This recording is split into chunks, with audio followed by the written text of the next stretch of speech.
Hello everyone. I think you are preparing very well for the entrance examination, and the dates for which have already been given by the university, that is on 26th of September, and you have to download your admit card from 23rd. Today let us discuss some more MCQs which will be very much beneficial for the teaching aptitude portion of the entrance examination. So our first question for today is how a teacher should behave with the students. Guide, a friend, a leader, or sometimes a friend, sometimes as a guide, sometimes as a leader. So you know very well that a teacher has to play lots of role. Sometimes he should act as a guide, sometimes he should act as a friend, sometimes as a leader. So here option D is the correct option. Then the most important task is in teaching is making monthly reports and maintaining records, making assignments and hearing recitation, directing students in the development of experience. None of these. Look, making monthly reports and records is necessary. Also the giving assignments and listening to students. But out of all these, directing students in the development of experience, that is the most important, because all the teacher should do is to provide students some learning experiences, is to provide some activities where from students can learn. So the providing experience is the to students is the main activity or main teaching task a teacher should do. Then why should a student not be punished severely? Why we should not punish a student? Is it because he will start quarreling with teacher, or is it because he will leave that school and join another school, or the parents will start quarreling with the teacher? These are not the reasons. The reason is the student may develop a negative attitude towards his studies, teacher and school. We should not punish students, because if we punish him, a negative attitude will develop against the studies, against the teacher, against the school. So we should never punish a student. Then the major objective of education. Look, there is lots of objectives of education, and in the given four statements, let us check which is the most appropriate. Changing the society. So education can change the society only if society is underdeveloped. So I think the sole aim of education is not only to change the society every time. Then making students pass the board examination, this can never be the correct option. Then developing inherent abilities, powers in studies, or making students followers of teachers. So making students followers of teachers is not the correct option. The correct option is developing inherent abilities. The main aim of education is to draw out those that are within the students, not rather than giving students something. The inherent qualities, the qualities with which the student is born, the main aim of education is to draw that out. Then each child grows in its own unique way. The wide individual differences are caused by, so we know every student, every child is different. Every child is different from various aspects, but what is the main reason due to which the various differences among the children exists? So the answer is both the heredity and the environment, both the factors that child gets from his parents and the environment in which the child grows. Both the factors are responsible for that individual differences. Each and every child are different from one another. So this difference comes because of both heredity and environment and endowment also. Endowment means the inherent capacities, the capacities that are already inside a child. So answer will be all of the above. Then a newcomer teacher who is maltreated in his class will deal with the students by. So a teacher who is maltreated, that means who is treated roughly or not treated properly, what should he do?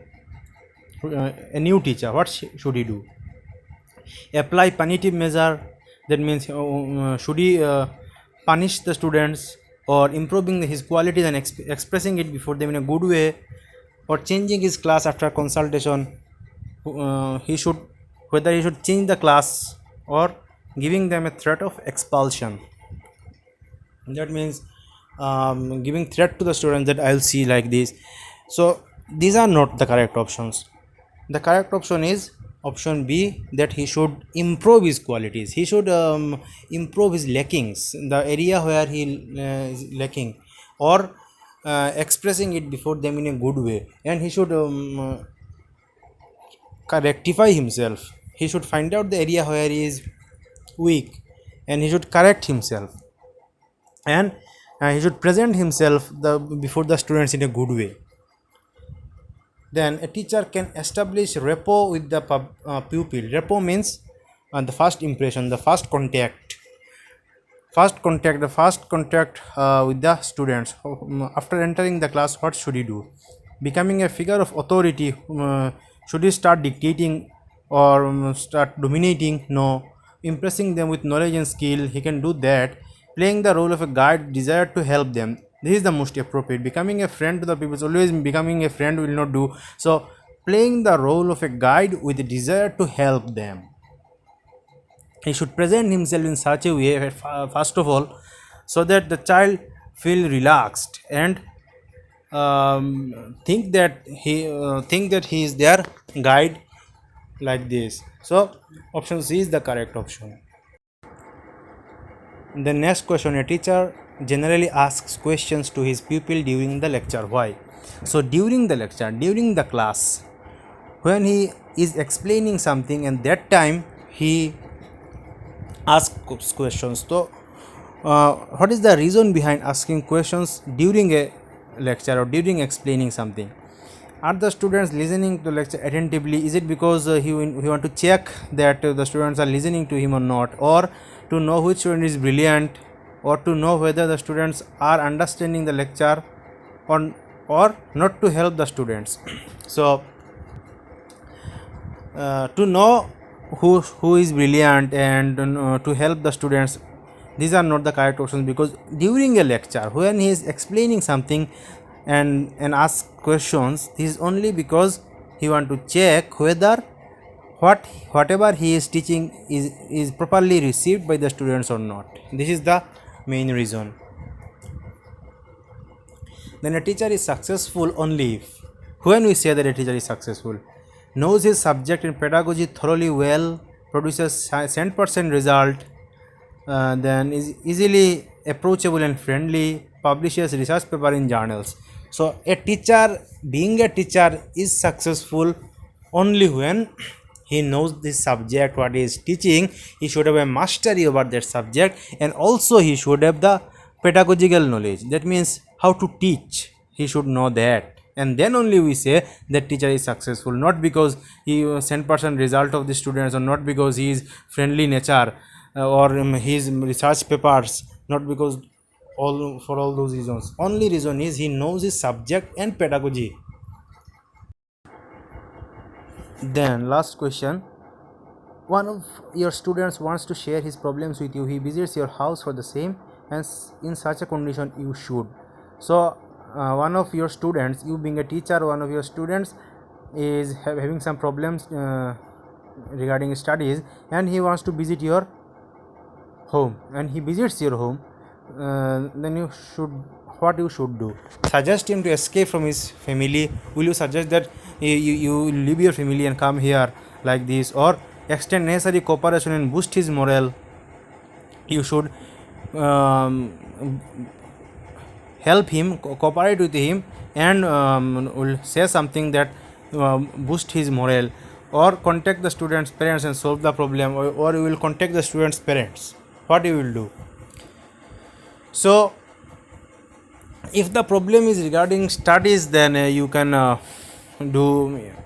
help him in the studies in your own way. But if the problem is something else, then you can't suggest that you escape your family. You can't suggest that you can contact the students or the parents directly. You should cooperate him. You should understand his problems, and you boost his morale. This is the correct option.